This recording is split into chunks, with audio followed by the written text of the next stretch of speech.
Shalom, puji Tuhan kita berjumpa kembali dengan Renungan Suara Gembala hari ini. Mari kita buka hati kita untuk taburan firman Tuhan.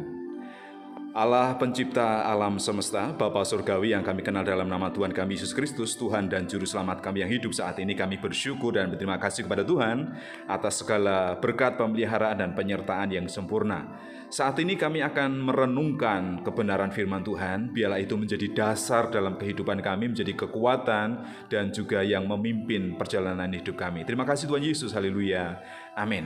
Tema firman Tuhan saat ini adalah benih ilahi dari 1 Yohanes pasal yang ketiga, ayat 9 sampai ayat yang ke-10. Demikian firman Tuhan. Setiap orang yang lahir dari Allah tidak berbuat dosa lagi, sebab benih ilahi tetap ada di dalam dia, dan ia tidak dapat berbuat dosa karena ia lahir dari Allah. Inilah tandanya anak-anak Allah dan anak-anak iblis. Setiap orang yang tidak berbuat kebenaran tidak berasal dari Allah. Demikian juga barang siapa yang tidak mengasihi saudaranya.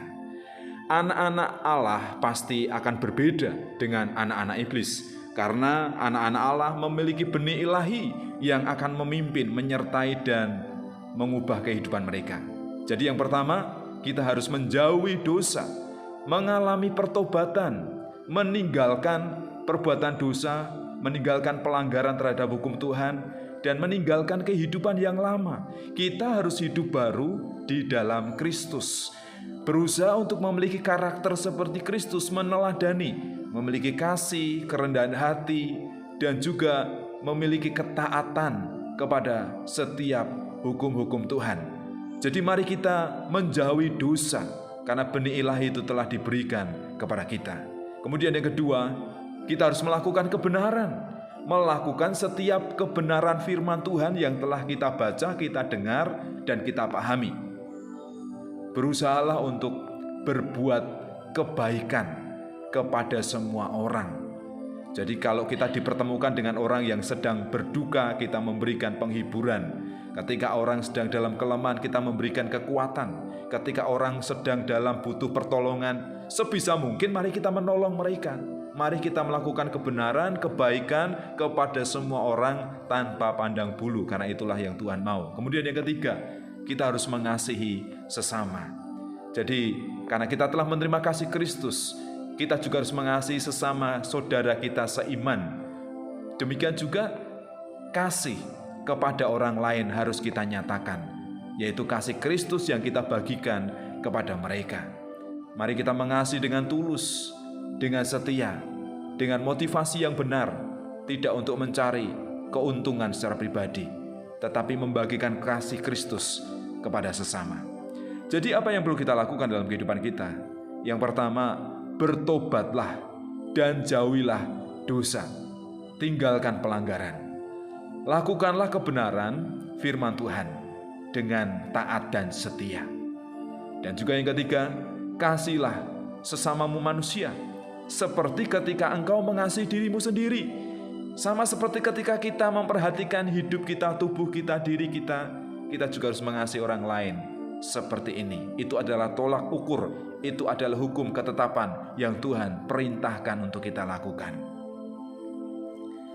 Jadilah anak-anak Allah dengan bertobat, meninggalkan dosa, melakukan kebenaran firman Tuhan, dan mengasihi sesama manusia dengan tulus dan setia.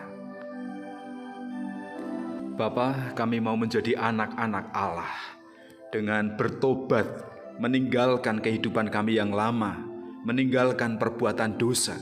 Kami harus berusaha untuk melakukan kebenaran, melakukan kebaikan, hidup di dalam firman Tuhan. Dan firman Tuhan itu tinggal di dalam kehidupan kami yang menerangi, yang menjadi cahaya dalam kehidupan kami. Sehingga kami juga bisa menyatakan kasih Kristus kepada orang lain karena kami telah mengalami dan menikmati kasih Tuhan yang telah mengampuni setiap dosa dan kesalahan kami. Terima kasih Tuhan, pakailah kami menjadi alat-Mu, pakailah kami menjadi hamba-Mu. Kami berdoa untuk setiap anak Tuhan, kami berdoa untuk setiap orang percaya supaya mereka dikuatkan untuk menjadi anak-anak Allah, bukan menjadi anak-anak iblis. Karena kami telah diselamatkan dari hukuman dosa, kami telah dibebaskan, kami telah diampuni, Kami juga rindu membawa orang lain mengalami pengampunan yang sama, mengalami kasih karunia yang sama, dan juga menikmati anugerah berkat Tuhan di dalam Yesus Kristus. Oleh karena itu, urapilah lidah bibir kami, hati kami, pikiran kami, dan seluruh tindakan kami, mulai dari telapak kaki hingga ujung rambut kami, supaya kasih, kebaikan, dan kebenaran yang kami nyatakan itu bisa dilihat oleh orang lain, dan orang lain memuji Tuhan, meninggikan nama Tuhan. Sehingga kami menjadi saksi yang hidup, kami menjadi hamba yang setia, dan kami siap untuk diberkati, menerima upah yang menjadi bagian bagi kami. Terima kasih untuk kebenaran firman-Mu saat ini Tuhan. Dalam nama Tuhan Yesus Kristus, haleluya. Amin.